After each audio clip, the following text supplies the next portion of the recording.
पिछले महीने 16 नवंबर को भारत के पड़ोसी देश बांग्लादेश में केंद्रीय चुनावों की तारीख घोषित की गई। बांग्लादेश के चुनाव आयोग ने बताया कि 7 जनवरी 2024 को बांग्लादेश में चुनाव होंगे। बांग्लादेश भारत का पड़ोसी होने के साथ साथ भारत के सबसे बड़े दुश्मन चीन का भी पड़ोसी है, जिसके कारण भारत की सरकार चाहेगी कि बांग्लादेश में वो सरकार बने जो भारत को फेवर करे।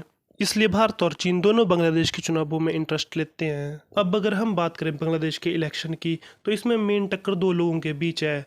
एक है बांग्लादेश की सिटिंग पीएम शेख हसीना और दूसरी है उनकी अपोजिशन में खड़ी खालिद जिया। लेकिन खालिद जिया को इन इलेक्शन में कोई चमत्कार जिता सकता है और भारत के लिए शेख हसीना का जीतना जरूरी है, क्योंकि शेख हसीना प्रो इंडियन है जबकि खालिद जिया को प्रो चाइना माना जाता है। लेकिन बांग्लादेश के चुनावों में इस बार अजीब ट्विस्ट आया है। आमतौर पर देखा जाता है कि चीन को हराने के लिए भारत और अमेरिका हमेशा एक साथ आते हैं, लेकिन बांग्लादेश में हो रहे इन चुनावों में जहां भारत शेख हसीना को सपोर्ट कर रहा है, वहीं अमेरिका बांग्लादेश के अपोजिशन को सपोर्ट कर रहा है।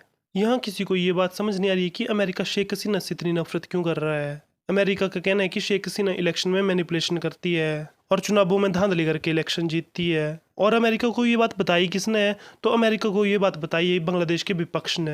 अब विपक्ष क्या बोलेगा और कि क्यों आ रहे हैं? और अगर बात करें इन आरोपों की सच्चाई की, तो शेख हसीना पिछले चुनावों में 70% से ज़्यादा सीटें लेकर जीती थी और शेख हसीना की बांग्लादेश में जीत एक तरफा थी। और अमेरिका बेस्ड एजेंसियों ने बांग्लादेश में सर्वे करवाया कि बांग्लादेश के चुनावों में कौन जीतेगा।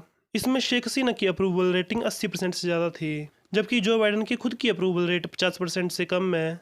और ट्रंप भी खुलेआम बोल चुके हैं कि जो बाइडन ने चुनावों में धांधली की है। और अगर विपक्ष की बात को मानना है तो सबसे पहले तो अमेरिका के इलेक्शन का सच सामने आना चाहिए। और पिछले कुछ टाइम में देखा गया कि बांग्लादेश में कट्टरता बढ़ी है और इसके पीछे सिटिंग गवर्नमेंट का हाथ नहीं है, बल्कि इसके पीछे विपक्षी पार्टियों का हाथ है। तो जैसे विपक्षी पार्टियां पावर में आएंगी, वो तो ऐसे लोगों को और बढ़ावा देंगी और ये भारत और अमेरिका दोनों के लिए खतरा होगा। बांग्लादेश की जितनी जरूरत भारत को चाइना को काउंटर करने के लिए, उतनी जरूरत अमेरिका को भी बांग्लादेश की है।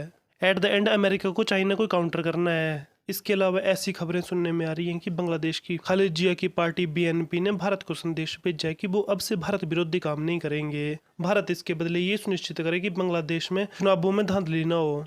लेकिन लग नहीं रहा है कि भारत का कोई मूड है उनकी बातें सुनने का।